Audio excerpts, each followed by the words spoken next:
They have a combined 12 years in the National Football League. They combined for 65 career sacks, 232 tackles, 1 Pro Bowl selection, and 1 Employee of the Month award. That's just a straight shooter with upper management written all over him.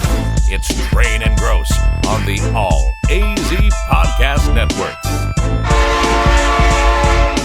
Welcome in, Train and Grose, alongside Bertram Berry. Hey. Sean Crespin. I'm Mike Grose, episode number 71. That's right. Of the podcast. Doing my homework before the show.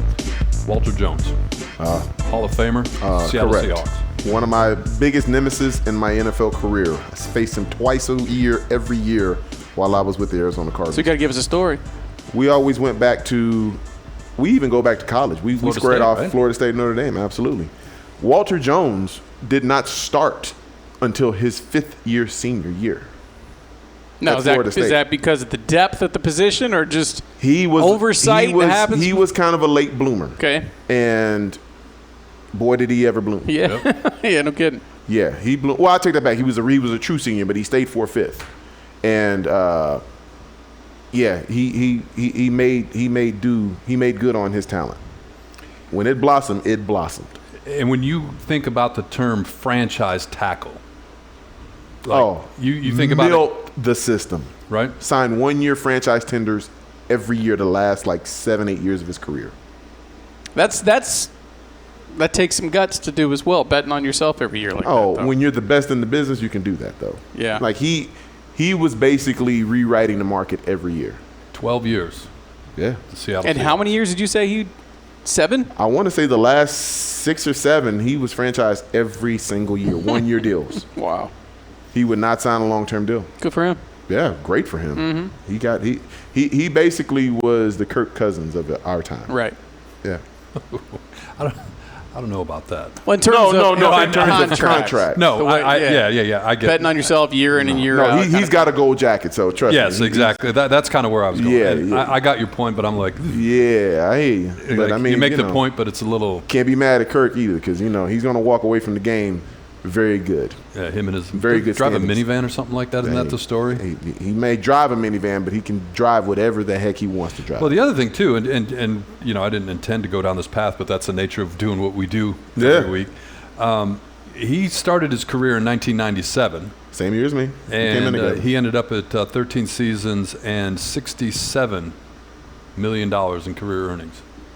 That's Not bad. not bad. Because if you prorate that to today's time, That's my point exactly. Yeah, because that- his contract that's what started in '97. Correct. Ended 12 years later. Do you So- get to a point, because you just mentioned it, twice a year, Mm-hmm. the entire time you were in the NFC West. him and Orlando Pace too, by the way. Do you get to a point where you know what his go-to moves are, how he's going to react to to what you do, how he's going to react, how to set him up? When does it get to a point where you just know the guy across from you enough to where this is just going to be about flat-out natural ability? It's a flat-out fist fight. I mean, it's just whose will is going to win out. Now, I will say Walter Jones is also the only guy that I own his helmet from all my time in playing in the league. We swapped helmets. Helmet swap? We helmet swapped.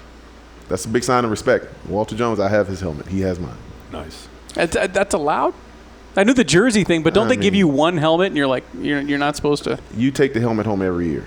Yeah. So I accumulated So this 12, is a postseason helmet swap. Gotcha. basically. You don't do it week 3. Yeah, that's what I'm no. saying, because I think that You kind of need it the rest of the season. it's got to get fitted. They only give you one kind of thing. Go Yeah. back into the locker room. Where's your helmet? Oh, we did the helmet swap. We did the Gave it to helmet him. swap. B-Train, it's week 3. Yeah. Check the photographer. You get it's a great shot. I mean, you love it. You can't wear that Seahawks. Look like the Pro Bowl wearing a Cardinals uniform and a Seahawks helmet. God. The funny thing is, that's where we talked about it. We did it. I took a picture with him and Orlando Pace because I was like, these are the two guys that are going to try to prevent me from getting back here every single year. Right. That's a good. That's cool. a good call. Yeah. All right, we are recording this the night after the Suns went up 2-0 in their Western Conference playoff matchup against the Dallas Mavericks. And I was making little notes, and we talked a little bit about before we started recording. Are we still worried? No. Remember, we were talking as Devin Booker was suffering with the hamstring, and there was that narrative. And I said, it's nice to be able to sit here and take pot shots at people that have to do a job 5 days a week. Yes. Because you have to come up with something to talk about. And the narrative midway through that Pelican series was, oh, my God, Chris Paul's shown his age. Yeah. And he can't get it done any longer without Devin Booker. Yep. And I don't think that's true. No, it's not true. But the thing that we saw with New Orleans is familiarity breeds contempt. Yeah. And the fact that the head coach knew Chris Paul, he also knew Monty Williams. They were all together with the New Orleans Hornets. Once upon a time, the familiarity lent itself to opportunities to go in and really steal some games. And the fact that series lasted as long as it did, that was a credit to what they were doing in New Orleans. I think they have a good nucleus, and once you bring in the Zion Williamson, they're going to be fine. But I digress. I think this matchup is much more favorable for the Phoenix Suns when you talk about the Dallas Mavericks, because this is not a very big team. You've got Luka Doncic and you've got a lot of other smaller guys that can play, but they're not guys that are going to really change life from a defensive standpoint and really slow down what Phoenix is trying to do. And watching that, I mean, the numbers, if you just isolate and take the numbers out, what Luka's done in the first cut, the numbers are impressive. But it's one of those things where you say, well, let him get his, because the rest of this cast Can't is do character. Can't do it. You know, and it's 1-on-5. Basically, Absolutely. is what it comes down to. Yes. So let him get his. Let him break Michael Jordan's scoring record, whatever he did, and we'll take the win. Take the dubs. Because that's basically what it comes down to. And then you think about familiarity too. I mean, of course, you know Jason Kidd. We all know Jason Kidd here in the Valley. He's very familiar, played for the Suns once upon a time, and a guy that is I don't want to say beloved, but I would say a guy that is appreciated. Yeah. You appreciated Jason Kidd and what he was able to accomplish here as a player, and the fact that both teams know each other so well. There aren't any secrets. There aren't any play sets that they're going to call that the other team doesn't know about. Right. Now it comes down to whose guys can step up in the moment and make those big shots. And it's clear in the first two games that Phoenix has much more – they have many more guys that can actually make those shots as opposed to Jason Kidd and company. So that wasn't me. That was me. I'm usually the one messing stuff up. Yeah. Ask Sean. That's me. That scared me. Yeah, that kind of scared me too. I bet it did. Good. I bet it did. For those who are listening and not watching, I almost had a chair incident. Yeah. We almost had a man down. Fancy chair. Almost. In the studio. But we're good though. The other old adage that you hear in playoffs, other than the NFL, it's not a series until somebody wins on the other team's home court. No, that ain't going to be the case. That's the dumbest thing I've ever heard. And even if it's true, like I'm looking at this saying, you look at these first two games and tell me where you think Dallas has the ability. Like, oh man, like here was this one thing. If they would have just done this one thing, it would have been a different outcome in Phoenix. Yeah. And you can't find that when you look at these two games. Mike, when you start talking about playoff series, if you go up 2-0, you're making the other team have to win 4 out of 5 games. The whole premise of it is you've got home court advantage for a reason. You better take advantage of it, because if a team comes in and steals one of those first 2 games, now you're completely out of your sorts, and now you've got to scramble to try to go back to their home and win a playoff game, because, winning 4 out of 5 is not impossible, but at this stage in the game, with all of these teams being as good as they are, it's highly improbable. Yeah, and that's what I was saying. Like, you look at this Dallas team, and what didn't they do that you think they could do that they would win 4 out of the next 5? There's nothing you can point to. No. And to your point about bringing up Jason Kidd, you know, he said it. Like, he's like, you know, I wish somebody else would step up to the party. You know, my man scores 45 points here, we lose. Scored 30-something last night. They lose. They lose, yeah. And so it's not a one-man show. I mean, I don't know where do you go. I mean, you're like, hey, this is what we expected.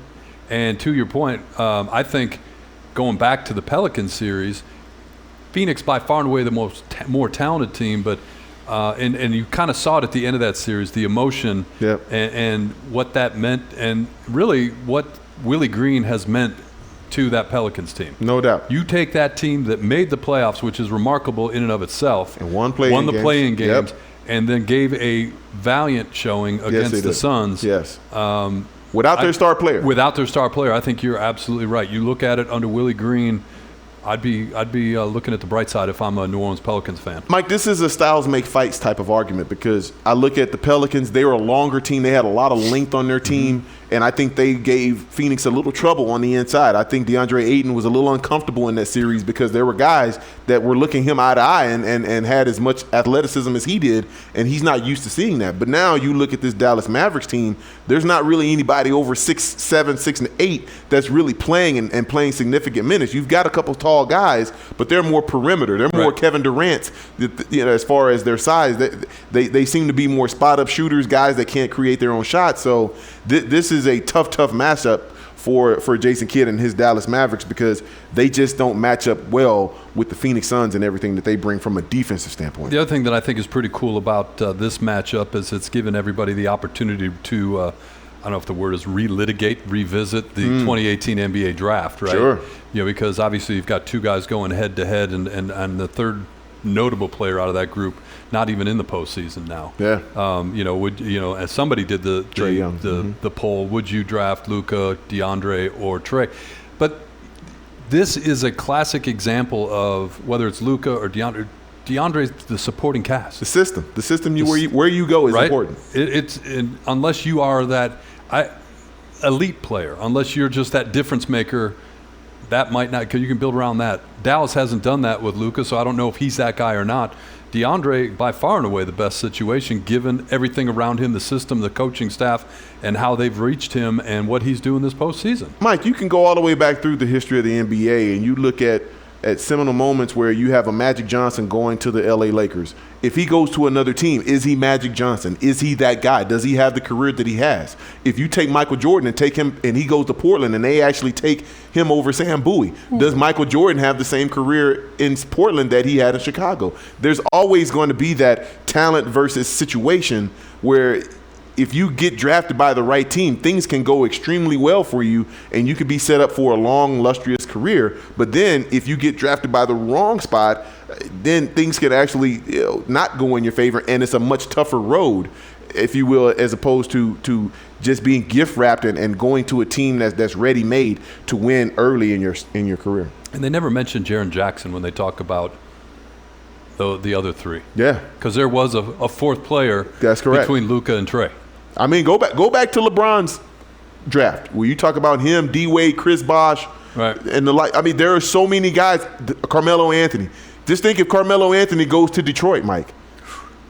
If Carmelo Anthony goes to Detroit and they win that championship, don't you think we view Carmelo Anthony a little bit differently than absolutely. what we? So it always comes back to that where you get drafted and what's that situation at the time, because it can really shape how your career goes and how people perceive you.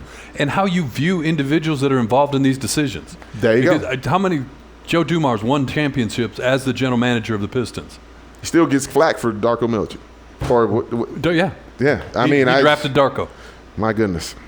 That'll always be that stain. And you could have had Carmelo Anthony because, I mean, it just – You took Darko. Oh, yeah. My gosh. He's farming over in wherever he's from. And who's the guy that took Sam Bowie over Michael Jordan?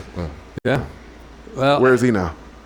I look at that, and I don't want to go all the way there, but you're right. But because there became a physical thing. Sam Bowie, Greg Oden, when it's a physical thing, Darko, to quote a friend of mine, he couldn't play dead. Oh, right. So dead in the Western, brother. Right. Couldn't play dead. So it's a little bit different, but the outcome's still the same. You had a draft pick, a high draft pick, a franchise-changing, altering draft pick that didn't pan out. Yeah. That's how it goes. All right, looking around the rest of the playoffs, Memphis. I love this series. It's one of my favorite series, Mike. With all apologies to Phoenix, I think they're going to handle their business in 5 or less. They're going to sit and wait.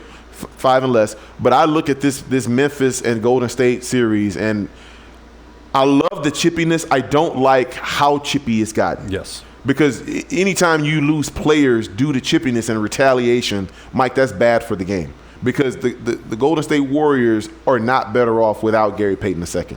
You need a Gary Payton II on the court in order to really fully see what this team can become. We talked about all year how they've had injuries with this player, Klay Thompson, Draymond Green, Steph Curry. They all took turns being out of the lineup, and we saw them for the first time as a complete unit and how they looked. They looked like a team that was on a collision course with the Phoenix Suns for the Western Conference Finals, and to happen that early in that game 2, it didn't feel right, Mike. I understand it may or may not allegedly been a retaliation to Draymond Green. But my thing is, go after Draymond Green. Yeah. What did Gary Payton II do to you? Nothing at all. And Dylan Brooks was suspended. Rightfully so. And I always say, and this goes back to hockey. However many games that guy missed, you should miss. That should be the argument. That is it. Right? I agree with that. You injured a man, he's out 3 games. You're out 3 games. There you go. And I don't know, dislocated elbow, you might be done the rest of the postseason. They said at least a month. Right? So, we'll see you later. Yeah. But an injury like that, the way it happened, and I think that altered. You saw a change in Golden State after that injury.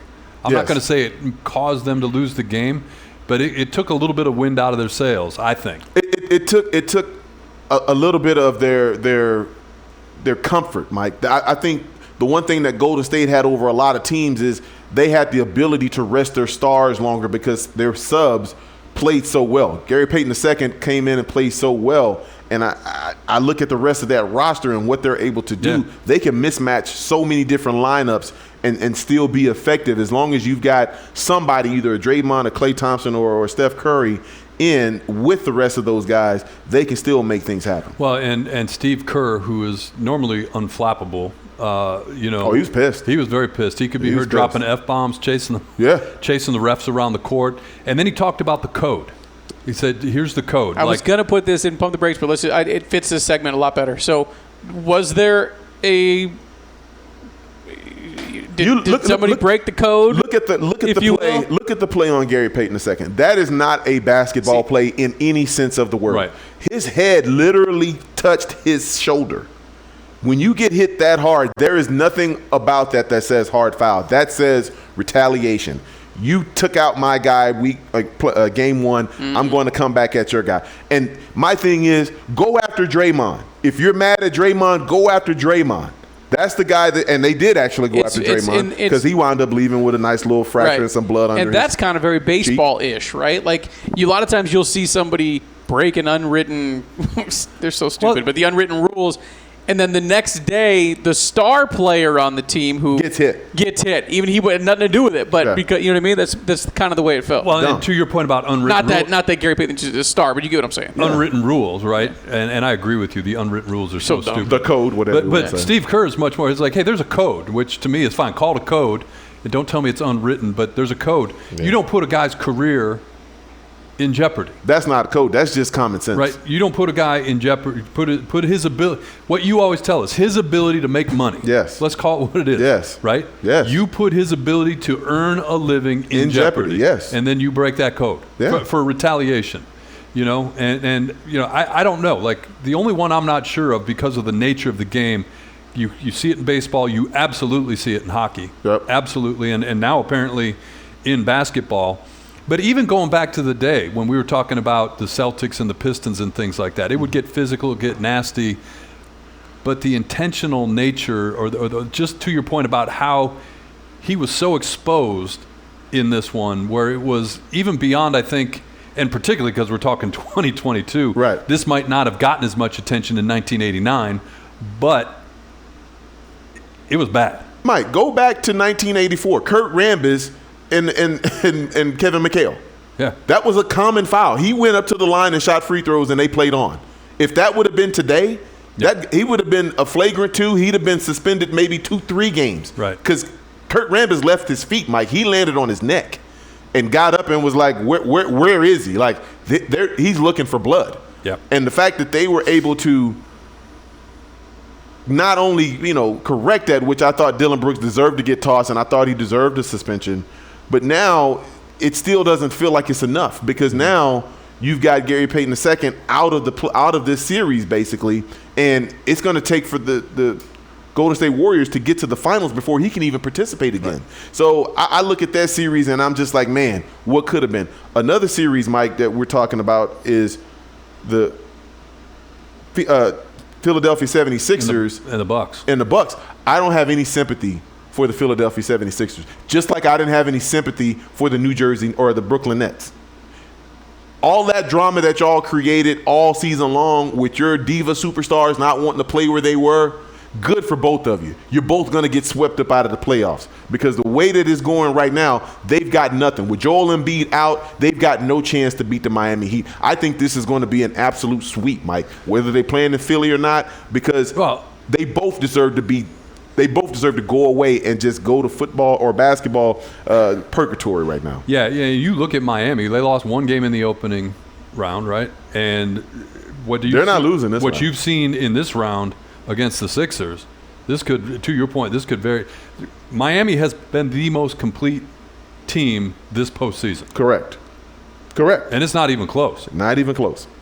And everybody wants to dismiss the Miami Heat every single year. Every year they find themselves in the second round or the actual NBA Finals. Because remember, they were in the finals in the bubble. The Lakers beat them to win the championship. So this team knows how to win. And I think the way that they play and the system that Pat Riley has incorporated, that culture down there in Miami, it's a bunch of tough guys, and they play a rugged, rough style of basketball. And I'll correct myself. Obviously, Atlanta got one game right in the middle, 2-1.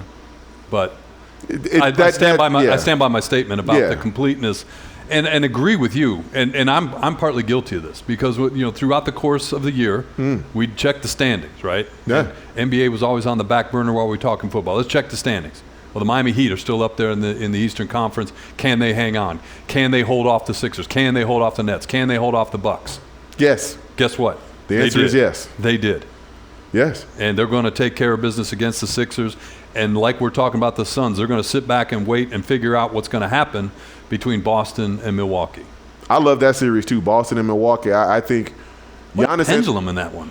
Giannis Antetokounmpo is, to me, unquestioned the best player in NBA right now. Right. He is. But if his others don't come to play, they can absolutely get dominated by the Boston Celtics. It's kind of like the Dallas Mavericks at another level, where you've got Giannis. Yes.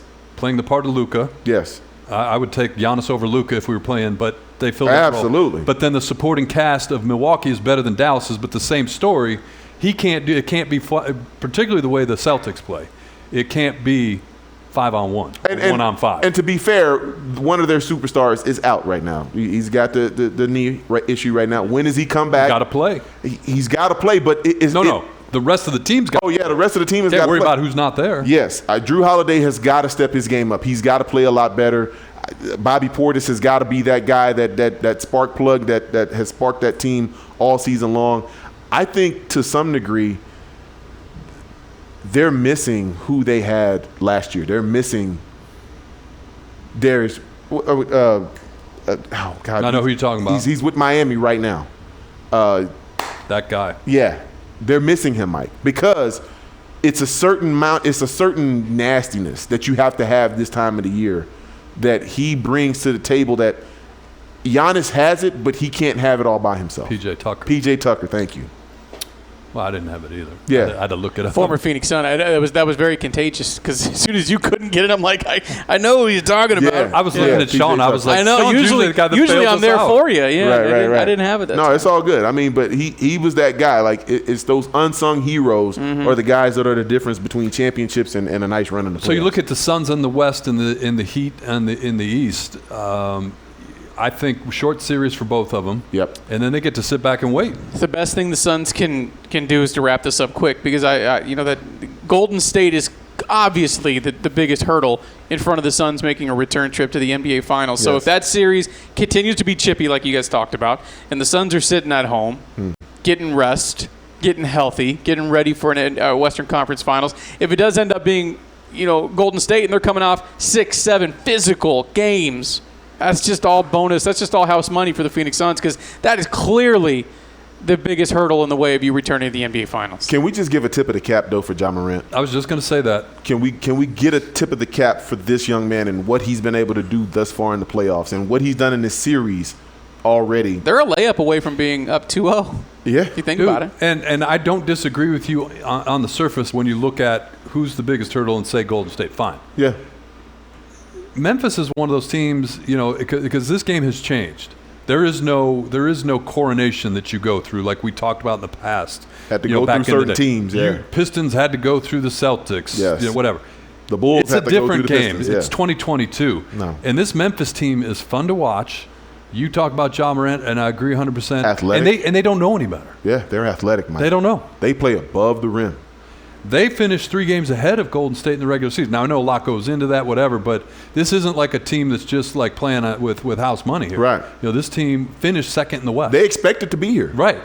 And they're playing loose. They're playing like they don't have anything to lose, and they've got no experience while they're playing the team with the most experience in the NBA right now as far as playoffs is concerned in Golden State. And it's been one of those fun series. I think it's going to go 7, and I can't wait to watch every single game, every single dribble of that series. Yeah, I think you called out Memphis midway through the second half of the season. They were coming. Let's keep an eye on these They're guys. coming. Because they're fun to watch. Mike, they play so high above the rim. Mike, every time you look up, there's an alley-oop. There's a guy doing something that we thought we'd never see. Ja Morant going down that middle of that lane and doing what he did. I mean, my goodness. Most guys don't come back from that. I mean, there's only a few dunks that I've seen in the history of the game that made me stand up like, what did I just see? I've seen maybe 4 of those other than that. In all my years of watching pro basketball, that's about the 5th time that I've stood up out of my seat like, what did I just watch? And he's only 6'3". Mike, the fact that he cocks it back so far, Mike. I mean, he comes from it's oh my gosh. The league is in such great hands. He's going to be one of those. These young guys. Now, granted, they're going to have to develop most of their game like Jordan did. They're going to have to come with a fadeaway or game below the rim. But while they've got this talent, oh my goodness, it is so much fun to watch. To your point. All right, we'll keep an eye. Oh, real quickly, both of you guys, I want to talk about this. One of the stories that's kind of faded away, and we haven't talked much about, which is fine, is Robert Sarver. Right, like he's kind of went away, and he hasn't even been on camera that much that I've seen. I saw a snippet of him, just a little bit, but it's like the NBA's told their broadcast partners, let's not shine a light on this. Meanwhile, they've replaced him with Larry.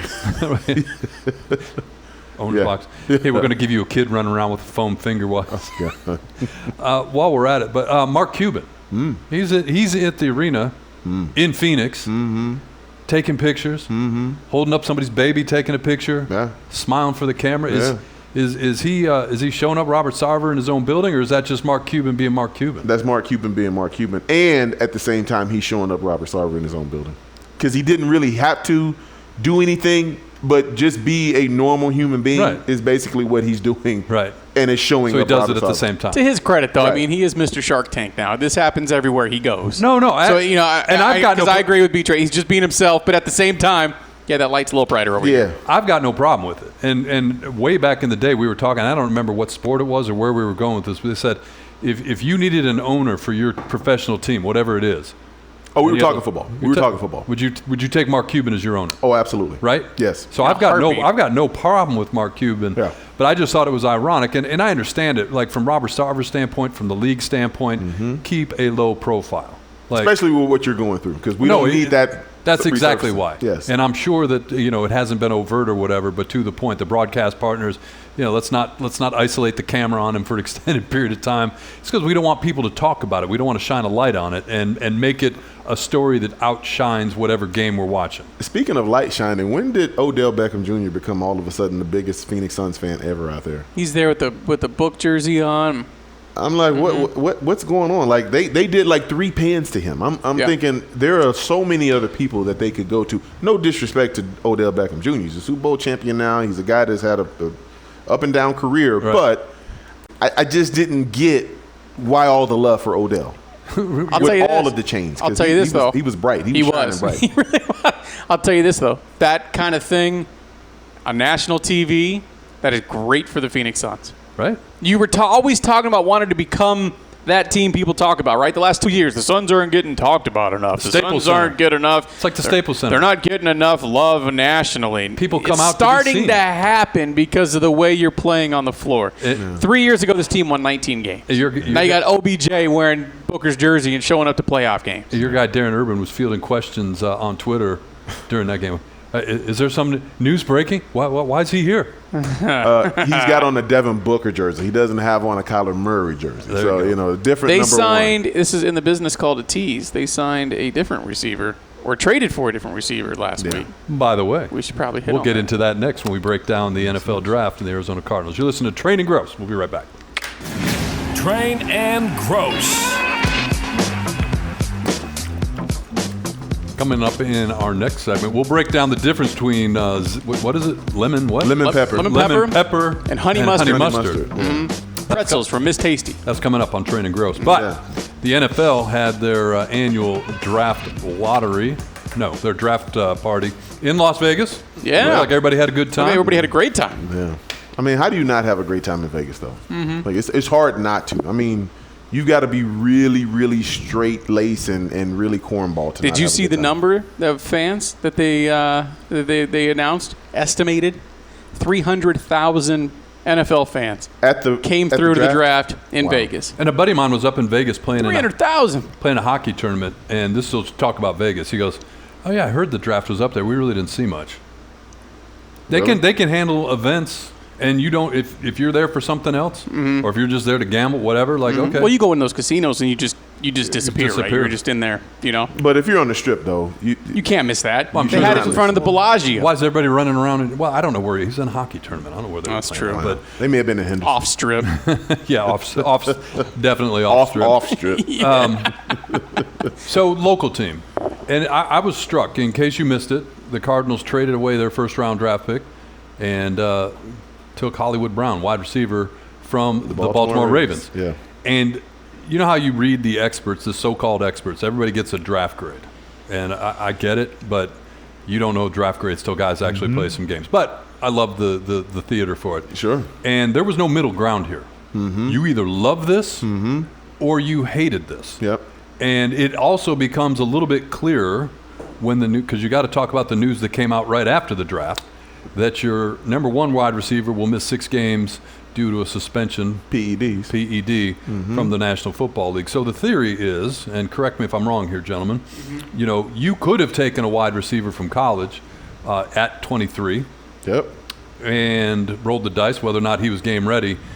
You knew that DeAndre Hopkins, when you made this trade, was getting suspended. Yep. So you had to take a guy that has proven that he can play in the league so that you didn't go into this game with A.J. Green and whoever else you got. Rondale Moore. And I land in that area. Andy Isabella. You're right. I land in that area you say doesn't really exist. That kind of, because a part of me says, wow, you gave up a first-round pick for Hollywood Brown. Who hasn't done anything. Right, and a first-round pick that was just 5 selections after or lower than a pick that netted somebody A.J. Brown.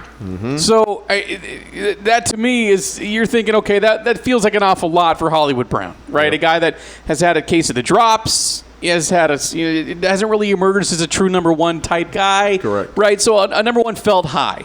But at the same time, you needed to address that position. I think that was what you pointed out last week, right? Like that's the position the Cardinals needed to hit was wide receiver. And the way the draft was breaking in front of you, you weren't going to get a top tier, in terms of draft projections type guy. And you nailed it, Grose. You knew where you were in that front office. We didn't, but they did in the front office. You knew you weren't going to have DeAndre Hopkins for the first 6 games this year, so you had to do something. So I don't hate it. I think you gave up a little much. Yeah. I don't think it's going to really change my outlook on the season one way or the other. So I kind of do land in that don't hate it, don't love it gray area. And when I put it out there, it was the draft experts, the gurus that had to write a column for ESPN or CBS, whoever you're writing for. I'm with you. I mean, there's a lot of context that goes into this now, knowing what you know about DeAndre Hopkins. Yep. You need a guy that's whether or not he's and we talked about Baltimore and the weapons and all that, and we can get back into that a little bit because it does complicate matters even further for the Baltimore Ravens. But you needed a guy that's been in the league and a guy that's proven that he can play that position to get you through those 6 games. Yeah, I hated it. I didn't love that pick at all. I really felt like there were more pressing needs for this team. I thought they needed an edge rusher. When you get rid of a Chandler Jones or trade a Chandler Jones, you need to replace that guy because now without Chandler Jones, J.J. Watt he's useless. Right. And I think you've got to have that veteran presence on the outside of him in order to make him most effective. So I felt like if you weren't going to get that veteran presence, get a guy that's established. It was the deepest draft. It was the deepest position in the draft, other than receiver, edge rushers. And I just felt like when you talk about what the Cardinals needed, to go 23 for a guy that had more drops than touchdown catches. Yeah.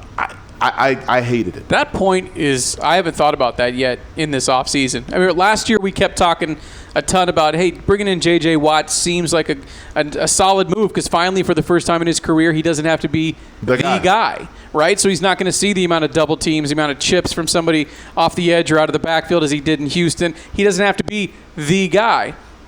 And now, I hadn't even thought about that this offseason. Now without Chandler Jones, right now, if you look at on paper, he's back to being the guy. So, and he's not able to be the guy. And he's not in a position in his career to be that guy. I didn't even think about that to this point. So if you didn't like the trade for a wide receiver, you had to love the pick of a tight end then in the second round.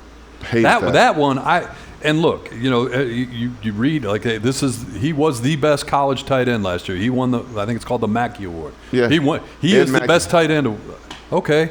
But you don't need a tight end. You just re-up Zach Ertz. You just re-up Max Williams. Why are we going tight end? You don't need a tight end. Max Williams was hurt early in the year. By all accounts, he's making a full recovery, ready to go. You sign him, so you think he's ready to go.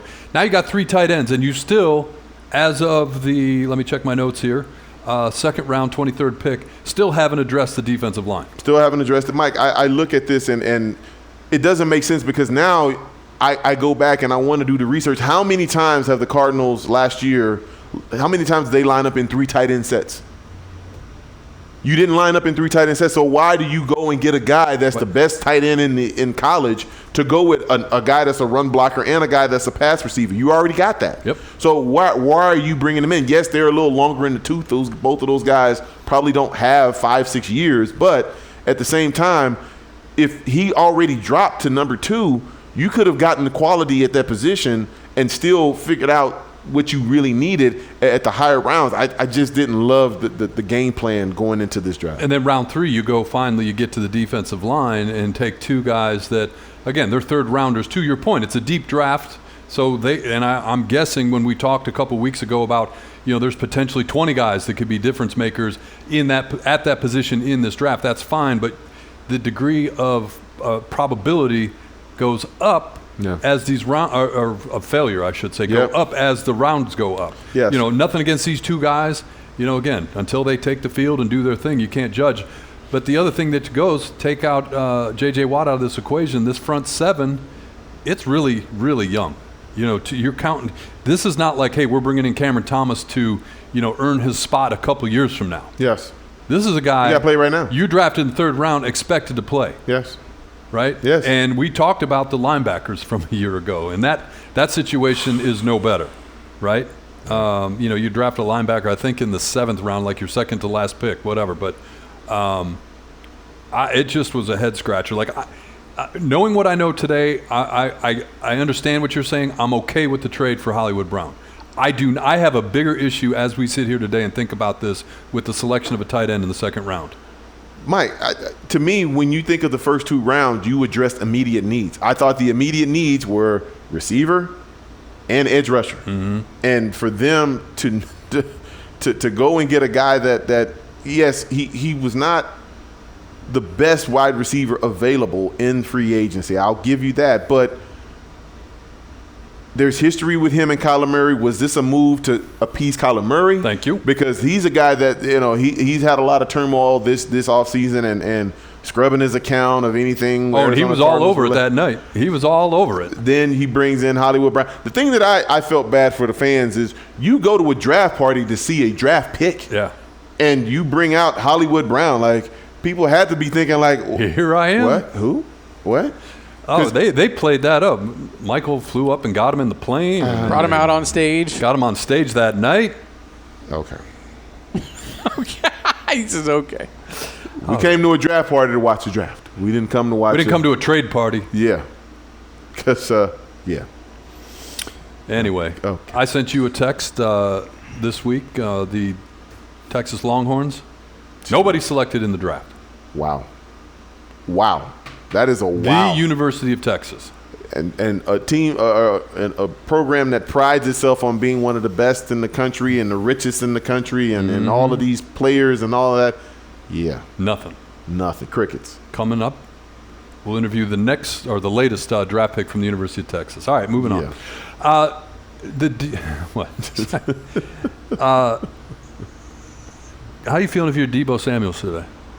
Hey, he followed the 49ers on Instagram refollowed and them. Twitter again. Oh, well, then that case, So if never you're in mind. San Francisco, you are celebrating, having a good time. Our boy is back. And listen, I heard this on ESPN. It's one of the best lines I've heard in a long time. There is nothing in the world in the NFL that a bag of money can't fix. Is it true? It's very true. So you don't follow those guys unless you've been in talks with general manager John Lynch and like, hey, what's up with the bag? Because this is all about the money. He's looking at the A.J. Browns. He's looking at the Tyreek Hills. He's looking at the Devontae Adams and all these other receivers getting their money. And he's a guy that's first-team All-Pro, Mike. Right. First-team All-Pro, and he's looking at what his salary is compared to them. And he's like, oh, no. I'm not going back on the field risking my life because you're going to put me in the backfield as well to make what I'm making or supposed to make. No, we're going to have to adjust this immediately. And you know, the following on Instagram notwithstanding, you know, he had a partner. He had a soulmate in A.J. Brown up until the minute A.J. Brown got traded and got the contract. Yeah, we're together. Oh, I'm getting paid. Hey, man, good luck to you. Why are you leaving me? I got 100 million reasons why I'm leaving. I got 100 million. Yeah, thank you so much in 4 years. So, yeah, good luck, bro. Right? I'm with you, though. So that's my point about Deebo. Stay solid. And then, you know, the 49ers coming out and say, yeah, you know, we were called, but nothing was serious. Like, I get the whole social media. Again, I keep saying it. It's 2022, but that's real. Mike, A.J. Brown's situation is real. Yes, Mike, they would have – I don't think John Lynch would have recovered if he would have gotten rid of Deebo Samuels, a guy that was basically, a quarter of their total offensive production last year. A 25% of their production, Yeah. You're going to let him walk out of the door, and you're not going to even attempt to try to compensate him properly after this guy had the year that he had, and because you're not getting to the NFC Championship game without him. That's for damn sure. And yes, there is a limit that you're going to need to go if you're San Francisco because you're not Miami, you're not the Raiders, you don't have the flexibility and the cap that those teams had or were willing to give for those players, but my goodness, you needed to correct that number as quick as you can because the man has absolutely earned it on the field by his actions and off the field, Mike. I hadn't heard a peep about Deebo Samuels other than this situation as far as not following the 49ers, and now he's following them again. I'll say again, there is no situation in the NFL that can't be fixed with a bag of money. I know. All of us here on the program are Team Petty, right? We're all for it. Keep all the receipts. Yes, but receipts. this whole unfollowing your team, and I know we're a different. Very junior high. Thank you. We are a different. Very junior high. We're a different generation, so it's hard to put ourselves in some of these kids' mindset Hang on, and their shoes. I gotta but follow this Sean on whole Twitter. this whole follow back and forth, like I'm gonna show you, I'm gonna erase my pictures, and it's so ridiculous. But who are the people that actually report this? Like It's ridiculous. You're going around watching who they follow. Yeah. Like to me, How do you that's figure even that more. out? That's Thank you. even more ridiculous. How do you even figure that out? Unless, and I think there's more of this to it, the agent is putting that out there. Like, hey, did you see what my guy just did? Yeah. By See what my guy just the did? way, by the way, we're following the 49ers again. Yeah. Right. It's a show of good faith. Okay. Yeah. And I think you're right. Maybe I'm old guy on the lawn yelling at clouds. I don't know. But this whole to me, every time I read a report, hey, so and so just unfollowed the team. It's like, come on, man, grow up. And by the way, agents grow up. Like agents are getting more and more active, right? Because Deebo wants to get paid. Yep. And Deebo, according to his agent, only wants to play one position. Well, he understands that if he gets put in a position where he's playing running back most of the time, He's not making it at the next contract. No. He's not making it. And running backs are beginning to get more devalued by the year. That's true. As you talk about Ezekiel Elliott and his contract, and you also look at Saquon Barkley, both of those guys are cautionary tales as to not giving those guys the bag. And remember what Jimmy Graham went through? when he was fighting for to be a tight when they end, were they were slapping the franchise tag on him, and they were like, well, you played X amount of snaps outside the numbers, or you played X amount of snaps inside the numbers. They could pull that same BS. Oh, you were in the backfield this amount of times. Yeah. You know what I mean? You had this many carries. That's not the guy you want to do that. No, it's not. You guys know my love for him. I was praising him the whole playoffs.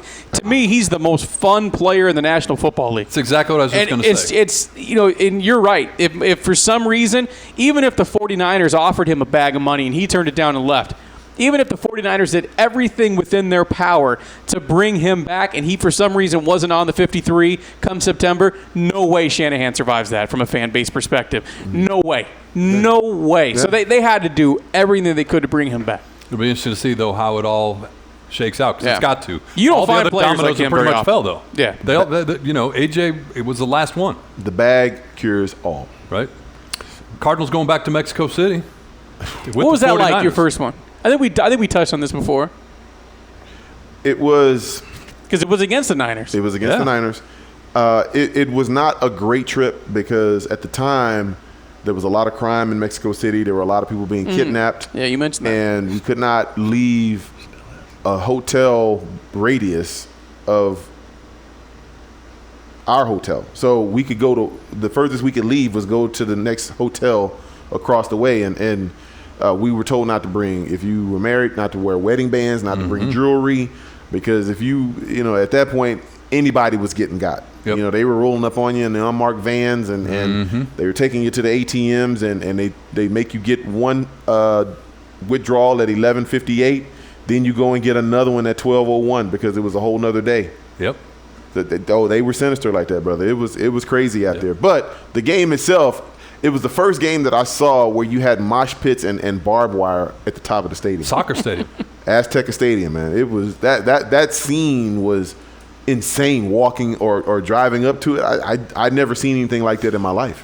The whole pandemic put the international expansion of the NFL on hold for a bit, but man, it's back with a vengeance. They weren't going to Germany, going to back to Mexico City, of course, back to the UK. So they're going all over the place. Yeah. Tom Brady playing in his fourth different country as a quarterback. Wow. Because the Bucks are getting sent to Germany. He's also playing in his fourth different decade. Let's let that sink in for a minute. 4 decades, four countries. How about that? Man's been around for a minute. And real quickly, as we wrap this up, shout out to local guy, Brock Purdy from Iowa State. Perry High School. Mr. Irrelevant. Yeah. Wow. Good for him. Okay, it's not. And some people who aren't familiar with draft lingo. Some people. That's a great honor. It's a great honor. Some people here locally who aren't familiar with draft lingo saw the headlines and were like, "Why are you ripping on the kid like that?" Like, no, that's a huge honor. That's a huge deal. I think you get a car and like a handful of other things. Oh, he'll be set for a long time. And his family, I can't remember the gentleman's name that started this way back in the day. They've kept it going. There's a foundation. They raise money for charity. It's a whole thing. The whole Mr. Irrelevant thing. Yeah. His daughter, he passed away recently, and his daughter took over. No, it's cool. But shout out to Brock Purdy, who is a picture of, you talk about persistence. About a guy that wasn't highly recruited. He committed to Iowa State late in that process. Because nobody was recruiting him. Nobody was recruiting him. You're too small. You're not tough enough, whatever. Yeah. And he performed at Iowa State, and now he's going to get a shot with the 49ers. So shout out to Brock Purdy for his draft. Absolutely. That's All awesome. right, on the other side, I got some news and notes. We do kind of a rapid fire. You don't know what the topics are. I'm going to fire them at you, and you'll give me your thoughts. And we'll do that next on Train and Grose. Train and Grose. Give us a follow on Twitter at Train and Grose. How Pretty about simple. that? Pretty simple. All right.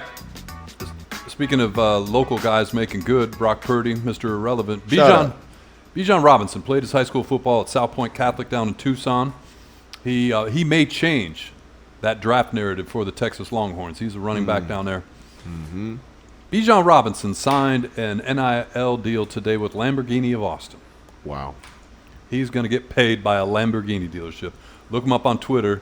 Took his first picture sitting in the front seat of a Lamborghini with the door open, and it's not like my Chevy door open. It's the suicide doors. Suicide door up. And Bijan Robinson sitting there looking sharp. You think they let him take it for a spin? You think? They probably given him I wouldn't doubt if they give him a car to roll around in. Okay, first of all, you're driving around Austin in a Lamborghini? No. Looking for a place to park on campus? No. That is a horrible idea. I've been to Austin a couple times. It is not the place for a Lamborghini. Not really. No. And it's an uppity place. Yeah, absolutely. Yeah, it is. But it is not Lamborghini uppity. It's not. It's how big can your pickup truck be up? You don't think they're Or gonna, SUV. You don't think they're going to give him a lease on a Lambo? Here, drive the product. You can. Okay. You're a young man with a Lamborghini in Austin, Texas. You are going to stick out like a sore That's very thumb. True. There is That's no true. way a young man. Because it's not to the level of a Lamborghini, and it's definitely not Austin, Texas. But Jaden Daniels had himself a car dealership deal. He drove in. He pulled up to a coach's show this year in one of the new Vets, just blacked out. Black on paint, black chrome rims. It was unbelievable. Yep. Well, So they gave him a ride. it's a black bow tie on the Chevy then. Wow. Yeah. It's not a Lambo. It's not a Lambo, but those new Vets are. You don't need a Lambo. All right. Not in Austin. So if the NIL program had been in place when you were in South Bend, Oh, I'd have been broke off. what would have been the ideal relationship for you? Who and I know money. So say the money's the same. You had to Yeah. pick. You had your choice. What would have been the NIL deal for you when you were playing for Notre Dame? The NIL deal for me would have definitely been a ride. It would have been a car. But it would have been a sensible car. To me, I need something. Right. But here's the thing. In South Bend, I need something that's going to get through the snow. No Lamborghini in No South No Bend. Lamborghini in They South put some Bend. chains on those tires. You'd be all right. No. I need something rough and rugged. I need like a Land Rover or Range Rover. I Something was gonna like say, that. let's go back to '97 though. Yeah, 97. what was Range big? Rovers. Yeah, Range Rover. Range big Rovers man. and Land Rovers. I'm telling you, I'd have had a Range Rover or Land Rover. I'd have had at least some kind of deal with M&M, some chocolate, Hershey. You know what I mean? That's a good one, actually. Because Hershey's got all kinds of candy. Because here's the deal with the NILs. The more personality that you have in college, the better the deal you get. Yeah. Because they are trying to be seen. And if you're in a program like a Notre Dame or a Texas or one of these other big-time programs like Alabama or something, the people that got the most personality are going to get the most stuff. You'd be like the way it works. Marshawn Lynch sitting on the sideline eating M&Ms after you steal somebody's fumble. Absolutely. I get a sack, man. I'd have had a whole thing like, forget a turnover change. Just give me a big party-sized bag of M&Ms, just dumping them in. Do this. all day long. Can you imagine NBC would have gone nuts? Oh, absolutely, they would have. They would have blurted out. Oh, you can't blurt it all out, baby. I'd have got that time in. Now I got this wrong. Because I told Sean I was going to ask you this question when we were getting ready, just getting set up, and I said that because you told the story, the very poignant story Oh, about the ATM. about the Taco ATM. Bell. And I said Taco Bell of South Bend, brought to you by Bertram Berry. No, if you're gonna aim high, man. I mean, Yeah. Taco Bell, Burger King, those were not the. You're not the turning it places. down, though. I'm not turning it down, but I'm not. All right, Taco Bell and like Burger. if you hang were- on a second. Taco Bell and Burger King both come to Mr. Berry. Which one you taking? Back then, Taco Bell. You know it's Taco Bell. You know it's Taco Bell. that 10-pack. That 10-pack. You know it's Taco Bell. But you know who I really would have went You with said though? the 10-pack? I'd have went with Papa John's Ooh. Yeah, there's nothing wrong with that. because I actually had a special my junior year at Papa John's. Did you really? Yeah, they had a Burt Berry special. Did they really? Look Papa at this John's. guy. Yeah. Yes. Because I played because we had this big tournament, this bookstore basketball tournament that my team won, by the way. By the way. We I was I think MVP of the blue gold game and we went to the Final Four and we won the bookstore basketball. So it was. So back in then, pretty nice. what did that mean back then? Because there was no NIL there. What did you realize from the Burt Berry special? It was more just name recognition. People would call off campus or call on campus to order the Burt Berry All special. right. Well, here's the bigger question: what was in the Burt Berry special? So it was a large pizza. I believe it had 3 toppings. And What were the toppings, or could people pick? of your choice? Okay. Of your choice. For me, there would be absolutely no olives because olives get them as far away from me as possible. It would I have like been, olives actually. Oh God, I can't stand the smell of them. It just makes me so nauseous. It would have been cheese. It'd have been mushrooms, and it would have been. I'd probably say back then pepperoni. I'm hungry now. Yeah, I was already hungry. You So guys help me. if I call Papa John's right now and say, give me the Burt Berry special, they know what I'm talking about. No, give me the Shaquille O'Neal special because that's the guy that you need to name The drop. boss, right? If you're going to name drop somebody, name drop that guy. So it would have been like NASCAR for you. It would have been figured out. First you got the car, and then you got something, and then down here you got the fast food. I'm not tooting my own horn, but I'm just telling you, with my personality, I would have owned South Bend. I'm no doubt about It would have been on and popping up in there for your boy. I'm just telling you. With the car dealerships, the Ford dealerships, and all the others, it would have been real nice. It'd have been a nice lifestyle. I'm just telling you. And see again, and the personality and the ability to tell the story, because 10, 12 years ago you told me the Taco Bell story. Oh God! And to this day I remember it. Yeah. Because you could picture it. I could picture. You're seeing your jersey for $45. For $45, your jersey in the window. And I was 50 cents short of getting $10 out of my account. And I was like in the distance as you were telling the story. So I saw you, big Birch, wearing your Letterman's jacket. Yeah. And it was late afternoon. The sun was just about gone. Yeah. Your head was down when you put the card in and found you were 50 cents short. They inserted the music from the Incredible Hulk back in the day. Bling, bling, bling, bling.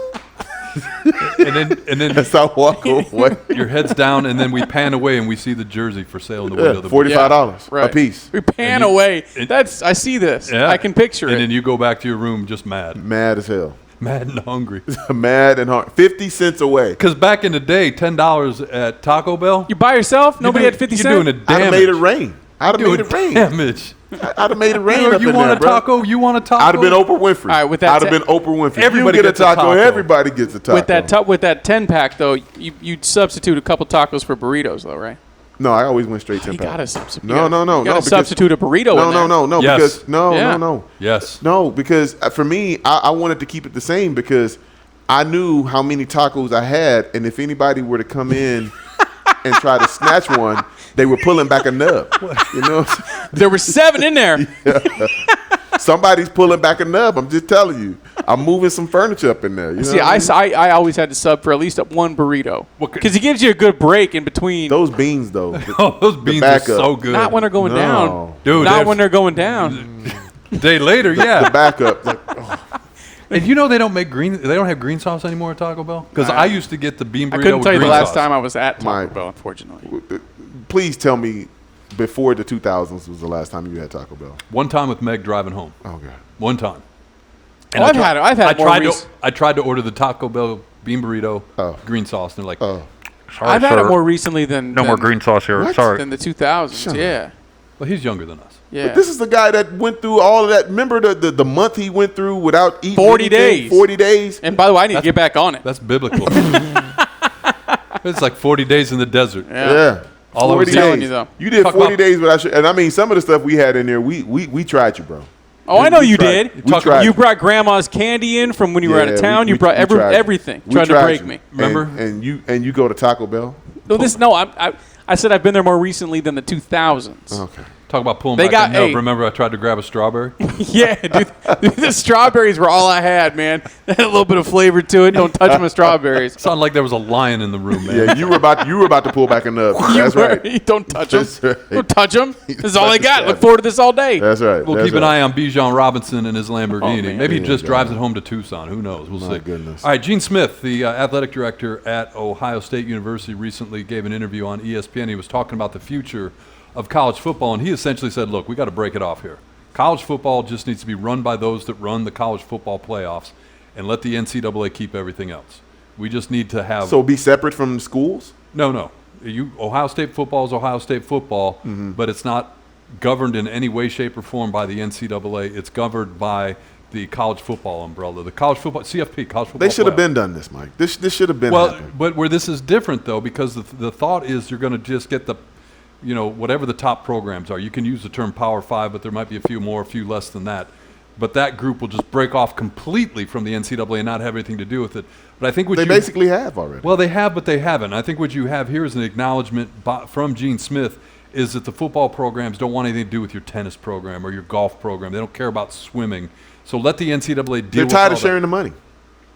Whatever the reason. But here's the thing, though, that I don't understand. College football sends no money to the NCAA. The payouts from particularly the big games, but all the bowl games goes straight to the conference offices. Right. So they don't, unlike the NCAA basketball tournament, which pays the bills for everything else, that money goes to the NCAA, then they send it out to the schools and the conferences. So the things that are really in the craw of the college football programs are NIL, which we were just talking about. This whole transfer portal is taken, and I want to talk about that in a second, is taken over some programs. And Hello, USC. Things like eligibility and things of that nature. So run it separate, have your football rules for your football schools, and let the NCAA run everything else. Mike, when we first started doing radio together in 2010, I believe, or 2011, whenever it was, one of the first things I always said to you was follow the money. Yeah. It still reigns true today. College football does not want to share money with women's basketball, men's volleyball, women's volleyball. They don't want to share the money. Why should we share when you guys didn't help us earn this money to begin with? When you talk about the TV money, you weren't there to negotiate the deals with us. Why do we have to give it to the lacrosse team because they want to go out and play? Like, you get your own, go fund your own money. Go get your own money if you want, but we want our own. We want to be able to enjoy our fruits of our labor and be able to do stuff for our guys who have made this possible. Why do we have to go and give to these other programs because they're not able to do what we're able to? The thing that's interesting to me is this is an athletic director at one of the premier programs in the country. Usually what you have is a football coach griping because he's particularly been out of shape about a kid that transferred out of his program, or maybe a recruit he lost because of how the NIL is being administered at his institution or his conference. But this is an athletic director. Yeah. Gene Smith is responsible for the football program at Ohio State. And all the other ones. But yeah, exactly. He's also responsible for everything else that happens at Ohio State in that athletic department. So the fact that he's out there giving interviews talking about maybe it's time we break it off and let football be separate is maybe there's starting to have some fire to go with all the smoke that we're hearing about. The thing that I have an issue with is that you don't have agreement among the participants of the college football playoffs, even how to administer a playoff. Or how many people were participating. That's what I mean. Yeah. Like, so how are you going to agree on NIL between all these programs or transfer? I understand you don't like the NCAA. Fine, that's great. But you have to show me, like, if the college football playoff was a well-oiled machine and these people were coming out, we're in agreement. We're going to have 4 teams now. 2 years, we're going to expand it to 6, and then after that, it's going to be 8. They're arguing and bat-biting with everybody. Like, they can't even agree with each other on that. That's what I wonder about when you think about the future of sports. Yep. Are they going to ruin it before they fix it? Yeah, they're definitely going to ruin it, but it's going to always be haves and have-nots, Mike. You're going to always have – there's going to be more guys from Alabama with more NIL deals than there are from guys at Colorado. I'm sorry, that's just the way that it is. And until Colorado decides that they want to be a real contender and go out and do some of the things that Alabama's and Ohio State's and the bigger name programs that they do, Georgia, then don't complain about it. Yep. You know what it takes. You know what it means to be a major player in college football these days. If you're not willing to pay that price, literally, then don't complain about the fact that you're being left out of the party. It's going to be 2 teams. It's going to be 2 conferences. It's going to be the SEC, and it's probably going to be Big Ten or somebody. Some kind of hybrid. A hybrid, one of those other teams. But you're going to get 2 from the SEC, and everybody else, you're fighting for 2 spots. Good luck. Turning to golf, which we don't usually do, but a story came out today about Phil Mickelson. Man. And obviously he got some bad headlines when he was talking about golf in Saudi Arabia and that kind of thing, and kind of got himself in trouble with the powers that be. More money, more problems. Well, speaking of more money, his biographer came out working on a book with him called Phil, the rip-roaring and unauthorized biography of golf's most colorful superstar. But in this book, they talked about Phil Mickelson lost $40 million gambling between 2010 and 2014. $40 million. Most people they can't even imagine that kind of money, Mike. So he's not getting any sympathy from the common folk. That's just, you're willing to put that out there. You're willing to lose that kind of money on chance. No. You're not getting sympathy. Nobody's going to feel bad for Phil Mickelson. And I guarantee you, even here where he went to college, Mike, if you were to go out and ask the average person what they felt about Phil Mickelson losing $40 million by betting, they'd be like, dumbass. Yeah. Well, and Phil, you talk about money, with the comments he made about Saudi Arabia and really tone-deaf comments about Saudi Arabia. He sponsors left him like that.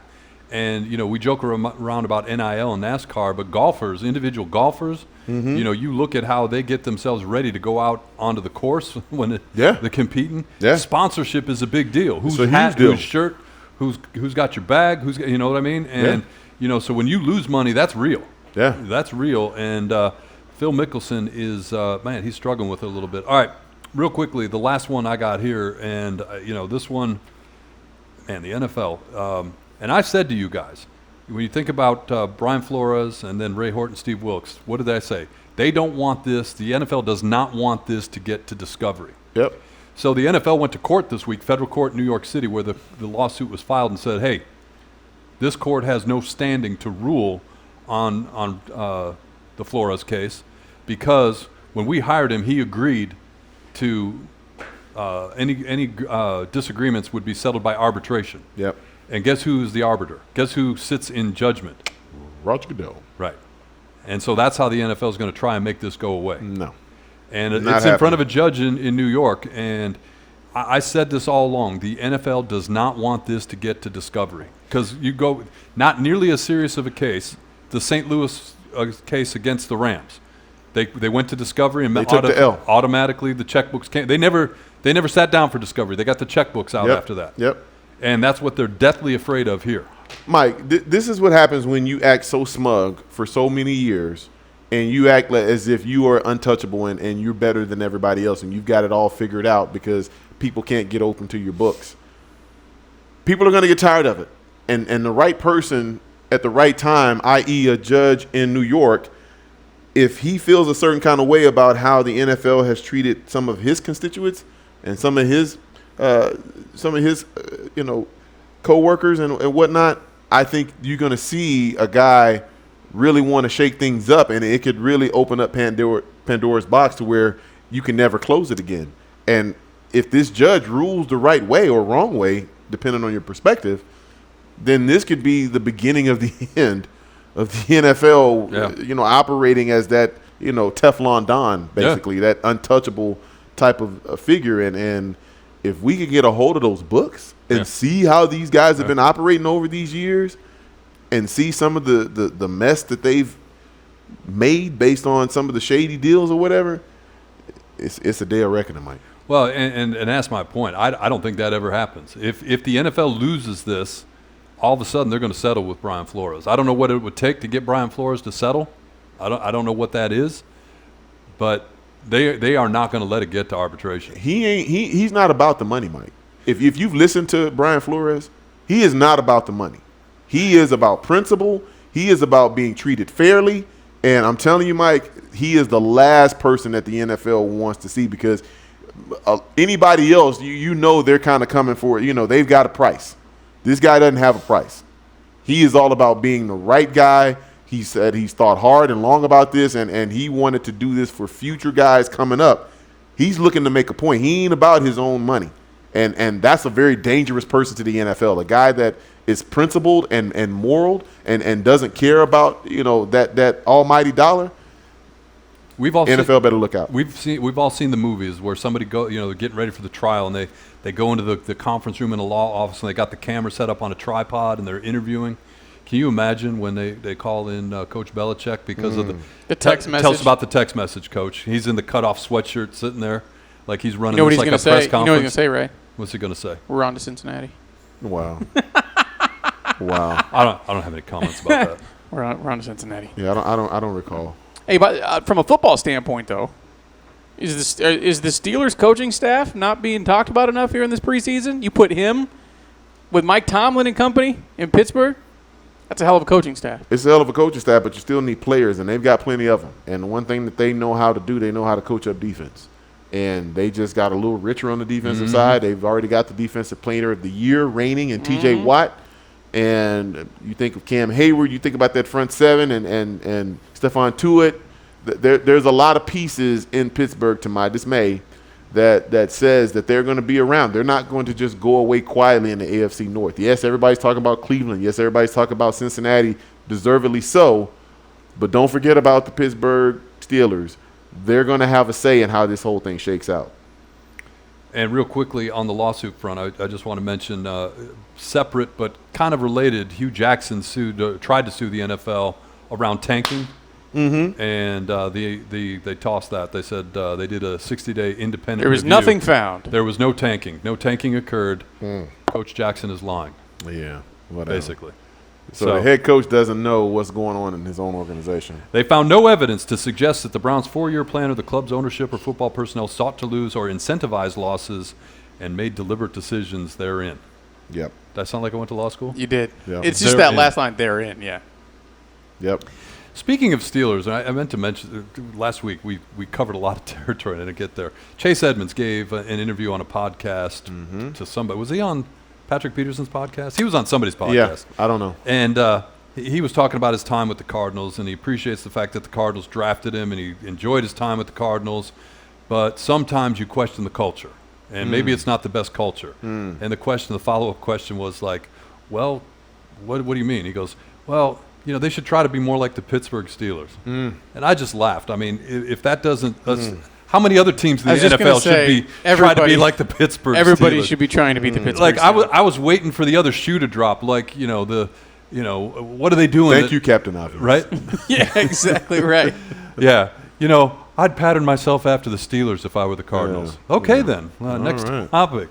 Because Thank you, most Chase Cardinal Edmonds. fans really want to hear about the Pittsburgh Steelers. That's your Fordham education hard at work. Yeah. But I was waiting for like some dynamic, like, hey, I was here for 3-4 years, and here's what I saw. But the fact that he even brings that up, culture, locker room, It says it's it all. Not, it's It not says good. it all. Regardless of who he's saying they should be like, if you really get to the underlying Well, that's what I was fact waiting of that for. statement. I was waiting for. Give me some dirt here. But the Can't fact do that the fact that he even brings it up, Yeah. like the culture there, it's not good.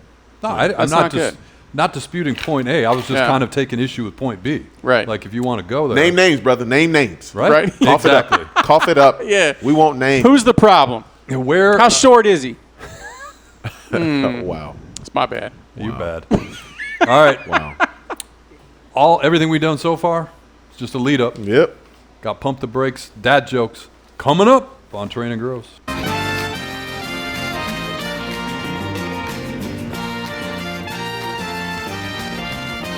You did it again. This is 2 weeks in a row. Yeah, Yeah. Is this Cinco de Mayo music? Yeah. it is. Today is May 5th. That's Right. right.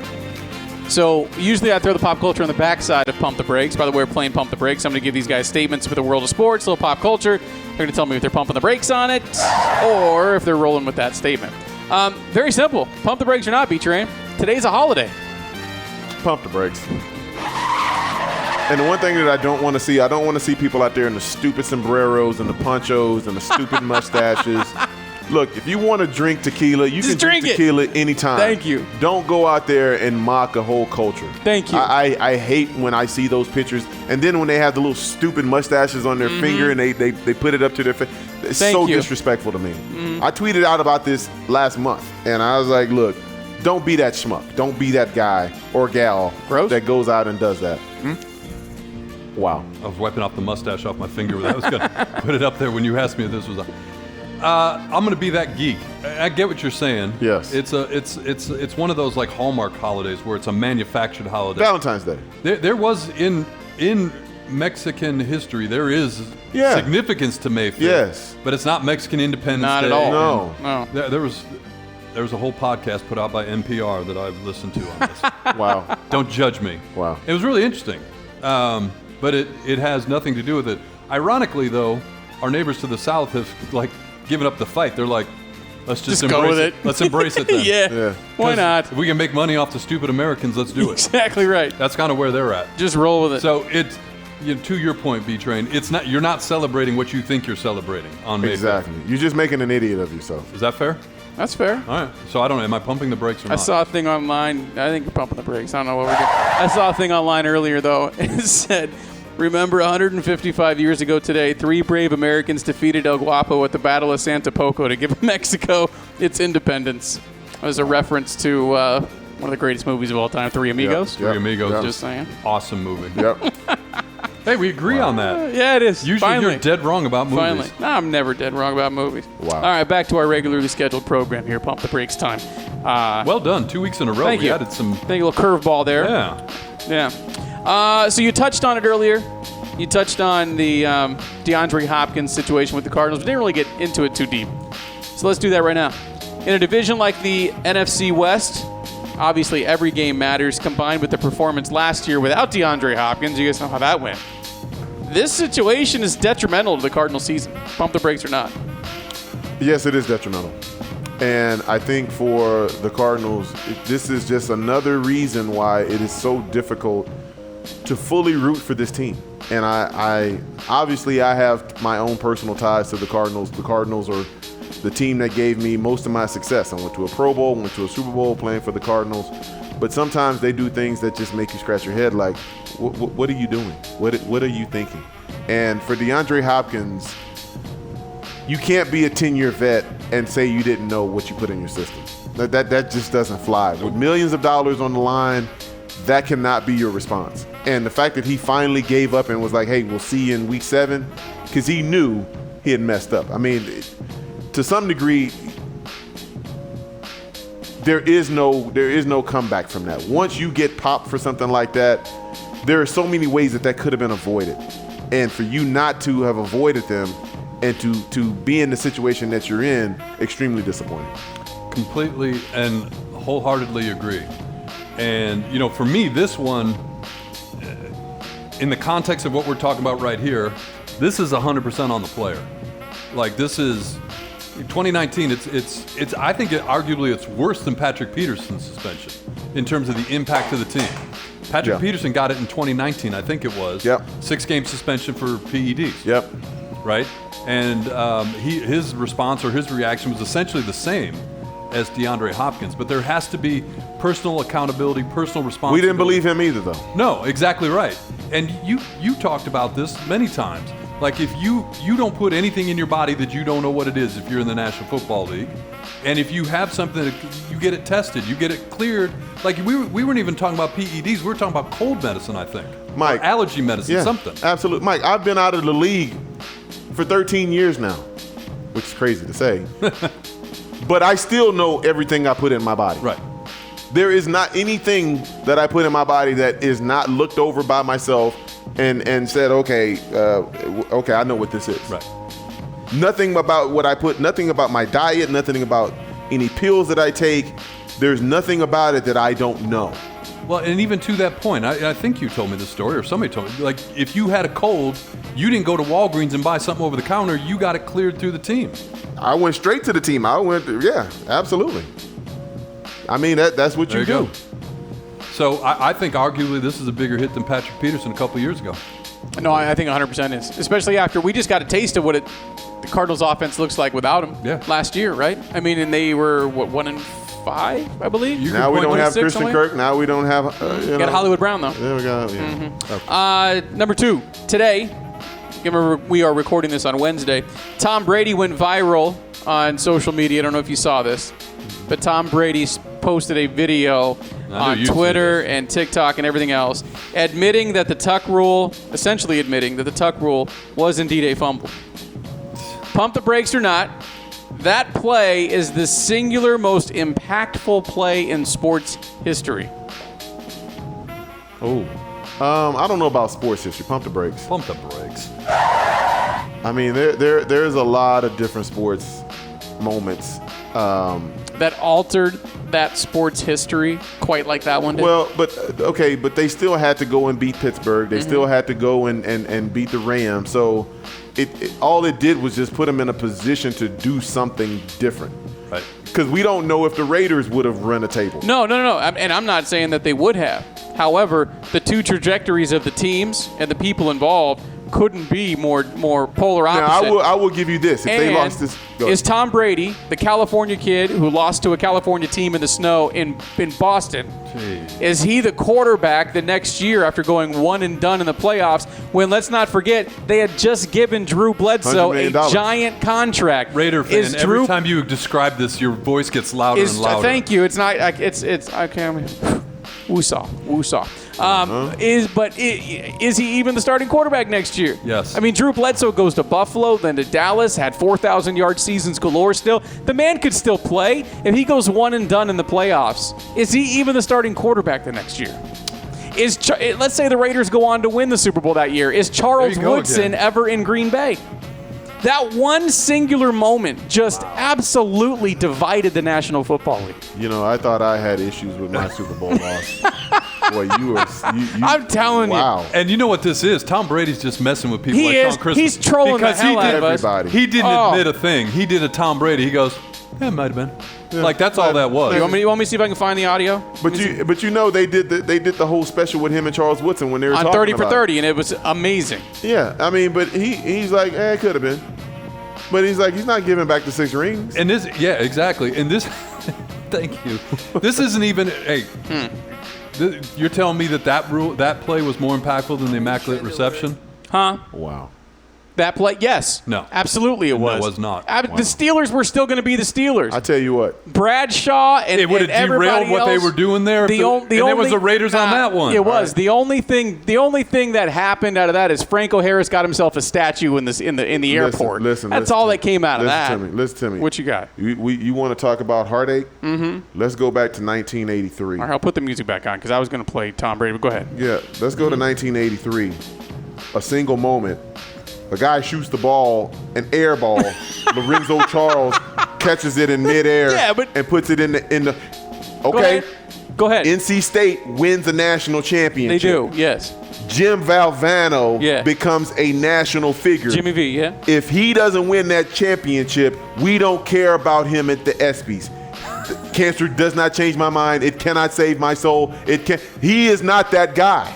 So you want to talk about moments, seminal moments? Yeah. If Houston wins one out of those 3 championships or Final Fours that they go to, we look at the Phi Slamma Jamma in a completely different way. But is Tom Brady considered he might be the winningest player in his sport since Russell? So, I mean, you know what I mean? Like, who knows? But it wasn't just him, though. Who knows if he ever becomes You still had Tom Brady. Belichick, and you still had a lot of good players on that team. You sound just like him when he brought it up. I know. That's what you sound like. I mean, I wasn't, Mm-hmm. Yeah, I got my petty moments, too. I kept the receipts. Grose, what's yours? I think what you missed is controversial play is what you should have put in there because I don't know, man. That play was an air ball. It was an air ball, but it wasn't controversial. It was controversial, and he can get it off in time. He got it off in time. No, he did not. Bump Jim Valvano.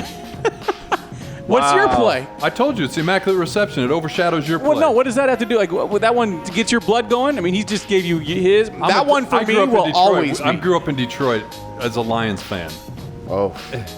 Wow. Is it Brett Favre's throw down the right sideline? No. Remember that one in the playoffs? Holy crap. How did that happen? No. We sit back and look at other teams and they're like, Remember that Brett Favre throw, though? Must be nice. Whew. Must be nice, a controversial play in the playoffs. Yeah, to even get to the playoffs. Right. I'd like to have I'd like to have the refs steal. I'd like to have the refs steal one from us in the conference finals. Fumble, I'll say it. Since that fumble, you guys been to the playoffs more than the Raiders had been until this year. Wow. Controversial plays. But hey, how great is that Matthew Stafford commercial for AT&T? The little wink. Oh, life changing. Mike, I felt for you, bro. When I saw that, I was like, wow. That actually, I think that smooths some stuff over. There's no sports moment that absolutely crushed you that stuck with you forever. Not like that. Honestly. That one's never going away. Clearly. Mine's never going away. Clearly. I can still tell you exactly where I was, what I did afterwards. Tom Brady right now is sitting back, polishing his rings, laughing at people. He lives like rent-free in my head and every other Raider fan. And that's never going to change. When he put that quote out there, he's like, watch this. He's trolling. Charles Woodson actually responded to him. Jim Valvano lives in my head rent-free, too. When he's running on the court with his hands in the air. Looking for somebody to hug. Yeah. You want to give him a hug? Jim Valvano. I can't believe you don't have a play. That's what ingrains sports in people, though. It's not the wins. It's the heartbreak. Why I'm so embittered. It's you. But in that playoff game, you had expectations. Right. You had expectations of a playoff win. You saw the win until all they had to do was pick up a first down on the play before. Right. You saw Houston winning a championship. What is it as a Detroit fan? Particularly the Lions. What is it? I wasn't alive in the 50s when they were winning championships. Barry retiring. Not really a play, though. Yeah. I don't know. At least you had the Red Wings. Yeah, I mean, when That's it was true. good, it was good. It's true. Red Wings, the Pistons. The Pistons, their runs. Championships. My first championship with the Tigers, I was at college in Denver. I was a sophomore. It was a night game. I had a religious studies class. I remember it vividly. Dr. Kane said, "What are you doing here?"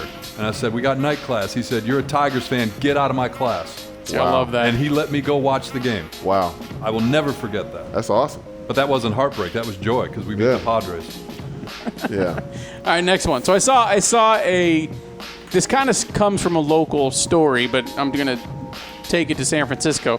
I wish I remember who said it because I would love to give them credit for it, but they said with the fact that the Cardinals were able to keep the Hollywood Brown trade quiet for over 24 hours, fly to Vegas and pick him up, bring him to Arizona, and nobody knew, not even the NFL Network, ESPN, nobody until they walked him out on stage, just proves that all of these things we hear come out are because somebody wants them to come out. So, What's the pump the brakes? pump the brakes or not. There's a story today that the 49ers are not happy with Trey Lance and his early development. So pump the brakes or not, there's buyer's remorse right now in San Francisco in the quarterback position. I'm not pumping the brakes. No. I mean, Jimmy G is still a member of the San Francisco 49ers. That tells you Speaks all you volumes. need to know. Yeah. But then again, Baker Mayfield is still a member of the Cleveland Browns. But, Yeah, it's a different story. Yeah, absolutely. But, yeah, he's still Jimmy there. Garoppolo and that contract Yes. are still on the books. That's right. As these important dates continue to move past That's in terms right. of what does it mean to them. And look, we saw a glimpse of Trey Lance. Though a rookie starting his first game. Understood. But when you talk about how this team is built and how they were utilizing him, the system might not fit what that kid was capable of out of college. And to your point, his growth, his development, his adaptation, I don't know. So you're saying it does matter where you get drafted? It does matter. It does matter. Yeah, absolutely. Very interesting. It's deep Remember thoughts. saying something like that earlier in the podcast. Deep thoughts. Well, you've been true to that before. We talked about that when we were talking about Mel Kiper. Yeah, oof. When you look around the room, well, you were drafting the first round, you ain't going where? Second round, you ain't going. Third round, you ain't going anywhere. Yeah. Seventh round, Yeah. Fourth round. But yeah, A little buyer's remorse there. If he's not starting week one, then yeah, that tells you everything you need to know. Jimmy's doing Subway commercials two? now. If Jimmy Garoppolo is on the roster going into training camp, it's over for Trey Lance. It's over. What do you do with the quarterback position then if you're the 49ers? That's a whole other story. A whole nother Yeah, podcast. Jordan Love's like, hold my beer. Yeah, you're right. Number 4. This Lamar Jackson thing is crazy to me. Nah. The fact that he didn't have a contract. Nah. Pump the brakes or not, Lamar Jackson cannot show up to play without a guarantee beyond this year. Oh, no, he's definitely not showing up without a deal, but I don't think he's in a rush. I think he already knows. Like, the best thing that happened to Lamar Jackson was Deshaun Watson. Or the worst. No, the best thing that happened to him, because he's even more important to Baltimore than Deshaun Watson will be to Cleveland. No, absolutely. So if he got 230 guaranteed, Yeah. what do you think Lamar Jackson's going to ask for without an agent? But if Baltimore wasn't ready to sign the contract before the market was even reset, what makes you think they're going to want to sign it now that it's exponentially they're waiting on higher? him. It's not. No, they're waiting on him. He's not waiting on them. They've already said. John Harbaugh's come out and said, "Yeah, we're waiting for him. We've been waiting on him to get this done." They wanted to do this when Josh Allen got his deal. Sure. That's when they wanted to do this. When Patrick Mahomes got his deal, they were like, we need to kind of figure this out. Let me ask you this. You went through this process many Sure. times in your career. Sure. There are guys who can, the Richard Shermans of the world who can pull it off and do it just fine. Mm-hmm. But is that a process that you would advise people to try to do on their own? Without a contract? No, just go in. Without an agent? Yeah. We saw Teddy Bruschi do it, but he knew that the New England Patriots weren't going to give top dollar. Sure. They're all about team for a reason. The only person that really could go in and ask for top dollar is Belichick. Because even with Tom Brady not asking for top dollar, Yeah. nobody else had a Trickles chance. down, It right. trickles down. They use that they still use that today. Right. But I will say you have to be careful because the language in the deal can be so tricky, and they can throw in some things that could really hamstring you if you're not careful. So he may not have an agent, but he's definitely going to have a lawyer read that over, and he's going to give that lawyer some sort of percentage to look that over to make sure he's not getting screwed year 2, year 3 into this deal. And that's what I'd be afraid of, because more and more guys are going down that road, and like Richard Sherman's of the world pulled it off and pulled it off fine. Like his last contract, everything he did himself, everything was good. But I personally would want somebody there for multiple reasons. A, that fine language you're talking about, but B, in that room, negotiations. But Lamar Jackson's not the guy you want to jerk around, though. You know what I mean? He's not the guy you want to jerk around. But do you want to ruffle feathers at all? Like, I kind of feel like those hard conversations, I'd rather sit this one out, let somebody else put my best interest forward there so that relationship doesn't get strained. I just think there's a lot of reasons why it's beneficial to have one. Well, and you told the story when the and you would know, not me, but the Broncos called you into the office without your agent, so they're always trying to get one over. Absolutely. I mean, no doubt.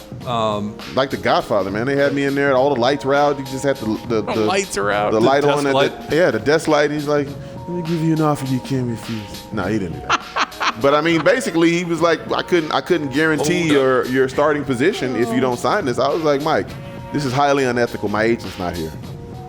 I walked out. So this is the coach. This is Mike Shanahan and Ted Sundquist. Yeah. This is the head coach Mike and the general manager. It was 3 people in the room. Me, Mike Shanahan, and Ted Sundquist. That's it. That's the list. There were 3 people in the entire building. Me, Mike Shanahan, and Ted Sundquist. That's it. That's the list. They tried to strong arm me for $50,000 to give up my free agency. Eesh. Hit that hold up. In 2003. Hold up. Think about that. Yeah. So think how much that's worth today. Now, yeah. So to the point about whether you have an agent and he does the talking, or you have somebody behind the scenes that just look over the contract. Make sure you're not getting screwed. Yeah, because then if they do, if the lawyer messes it up, they got insurance. Like I think it's called errors and omissions insurance. He can't show. All I know is he can't show up $23 million total for his future right now. He's got to have something beyond this year. Sorry. Go ahead. By the way, going back, Jimmy G, to the point about whether they're going to do a trade, $24.2 million is what Jimmy, and it's all cash this year. Like it's the last year of his deal. I mean, Baker's got 19. Yeah. Yeah, they picked up that 5th-year option. That's on them. Even if he's traded, that's still on Cleveland. So, regardless, that's why they're in no hurry. But it's going to be the best deal for them or nothing. I think it makes your question about Trey Lance that much more interesting, though. Like at that number, because there's been no conversation. I mean, Baker's getting all the attention, obviously, right now. When's the last time we heard about Jimmy Garoppolo? You haven't. But think about Jordan Love. What are you doing if you're Jordan Love? You just saw your guy that you thought was out the door just get 3 years, $150 million. Your career is just, You're going nowhere fast, bro. Right. Like if they haven't told you in so many words, we don't want you anymore, that 3-year, $150 million deal they gave to the guy that's in front of you should have told you all you needed to know. You ain't stepping on that field anytime soon. All right, Ever for this team. Because what are you going to do? You're going to his 5th-year option? I mean, what are we doing? Yeah. What are we doing? All right, last one. By the way, he's Go ahead. 1.7 this year. Who? Jordan Love. Oh, yeah. So they don't care. You can sit in the corner and be quiet as far as we're concerned. Wow. 24.2, I got to deal with this. 1.7, you can sit in the corner and just get over there and hold that clipboard, and I'll call you when I need you. Kick rocks. Get the projector on. Come on. Yeah. Hurry up. Chop, chop. Last one. Researchers from University of Cambridge say 7 hours is the perfect amount of sleep to, quote, maintain strong cognitive performance and mental health. Now, this is a study of 500,000 adults between the ages of 38 and 73. Some of us are closer to one spectrum of that than the other. No shade. No shade. No shade. Pump the brakes or not. What the hell does that mean? No shade. Pump the brakes or not. 7 hours is the perfect amount of sleep. Pump the brakes. As a guy who religiously gets 5 or less, you can live without it. You can live without it. I'm a 6 to 7 guy myself. You, Grose? I'm in the survey. 7? 7 to 8? Yeah, depends. So you sleepy right now, basically. He told me before the show started he was. Well, the other thing, too, what had happened? I went into the office today, and they got a nice setup. I got a standing desk at the office. So I make a commitment. I said, I'm going to stand when I'm in the office. I got a standing desk in my office. It's nice, isn't it? Yeah. Well, never shut up. Don't ruin my story. I've seen your standing office out there. I just stand up and don't do anything. You do stuff. But you notice as opposed to sitting in a chair all day. That's all I'm saying. So yeah, I'm a little, 7 hours? maybe 7 hour game? maybe All right. 7.5 tonight. So the study nailed it. Study nailed it. All right, it's about that time. So when you send me a text at 10:30, I don't get. Oh yeah, I'm out usually. So tomorrow. What time do you wake up in the morning? Usually 5:30ish. Yeah. 4:30 without an alarm. What? See, my body wakes up by 5:30 every day. Yeah. 4:30 without an alarm. What about you? You asked the question. 6 with the alarm going off. How many times you snooze it? Well, we got the thing. We got the not Siri. What's the other Alexa. one? Alexa. So you can just yell at it. Turn the alarm off. Hey Alexa, alarm off. At that point, That's get up. dangerous. Yeah, that's dangerous. Well, once you start yelling, then you're up. Yeah, that's what I'm saying. Because you're mad at the alarm. Yeah, Like, because I you're gotta mad. get up. They tell you. I remember when I was That's a kid. perfect. That's the perfect alarm for you. Back when you had actual alarm clocks and you'd hit the thing and everything, they said make sure you put it across the room. Yeah. That way you have to get up to go hit the button and then you're up. Back in the day when I used to Because work, now everybody uses their cell phone and they just go click. Yeah. You know? yeah, I don't keep the cell phone by the bed either because I don't need that. No. So. Because if you get up, you got to go pee. You know what I mean? It's true. Speaking of old men, Speaking of old men, Everybody has to he's go got pee the glasses first thing in the on. morning. Okay, it's that time. We wrap up the show with a little bit of fun, and we go with B-Train's dad joke of the week. We have a grading system no matter what. Oh, that's the wrong one. No matter what, he's getting this. If it's a good dad joke, going to get some laughter. If it's above and beyond, you get the standing O, which is the button I accidentally hit first, so that's a good sign. There you go. Here we go. All right, you guys ready? Ready to go. do it. Why aren't koalas actually bears? Why are koalas not actually bears, B-Train? They don't meet the qualifications. I like it. I like it. The play on words ones always get me like that. It's a good one. Thank like you so it. much. You get it, I'll be Grose? here all week. Qualification. You get it? Yes, That's I pretty get good. it. Clearly. I'm not that tired. Hey, real quickly before we get out of here, I want to send a shout out to, we got a lot of listeners over in New Mexico, and they're getting crushed by these wildfires over there. Oh, man. And Meg came home. They evacuated town. Over 150,000 acres up in northeastern New Mexico on fire. So we're sending out our thoughts and prayers. Also Kansas, man. Kansas got hit last week with the tornadoes and stuff. And firefighters, everybody out there taking care of people, keeping them safe. So shout out. Hate to end on a down note, but let people know we're thinking about them. No. Hey, follow us on Twitter at Training Grose. Subscribe. We're on YouTube. That's or right. wherever you get your podcast. We'll see you next time for Training Grose. We'll holla.